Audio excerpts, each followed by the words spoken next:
Hi, welcome. On this video, I'd like to take a minute to answer the question that I get sometimes regarding how big the crate should be when it comes to role changing your dog.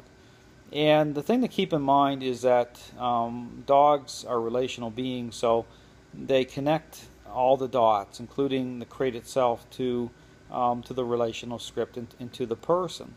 So this is why when a dog is gaining power, they'll start to reject the crate within the scripting of control. And this is why I encourage people, like when you're beginning to use the crate, there's even a difference between the dog going in under its own free will in power within its own kind of devaluation script, or you actually closing the door and the dog connecting it to being a part of the relational changing script. There's a big difference. And so it's really context to understand, why dogs respond certain ways to the crate when they appear to be accepting the crate, when in reality they're really not, because it's the script is upside down. But when you're using the crate and looking at the actual spacing issue, understand it's the same problem when it comes to the dogs that will mark in size are starting to gain power, them having getting away from the owner a little bit and getting around the corner. They tend to, as that separation level becomes more advanced, as they begin to move away from the owner more, they're more apt to express that state quicker.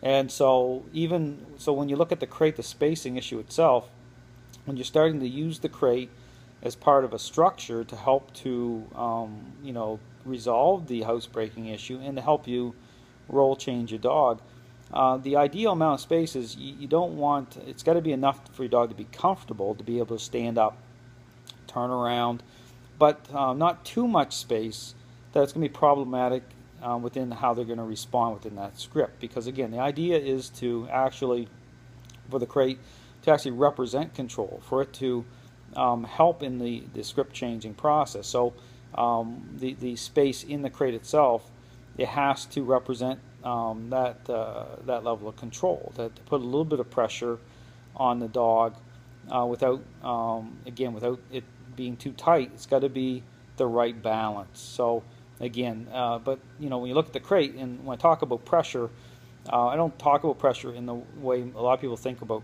how the crates are used, because within the scripting process, the relational scripting process, they're not meant to isolate or punish a dog. Okay, it's about assisting in the role changing process. So eventually, through how the crates are used within this system, ultimately the crate kind of fades away. It's a tool. It's not meant to be used that way. It's meant to help the person to keep control of the dog, to prevent the dog from just kind of going or seeking out fulfillment through power if the owner is really busy doing whatever.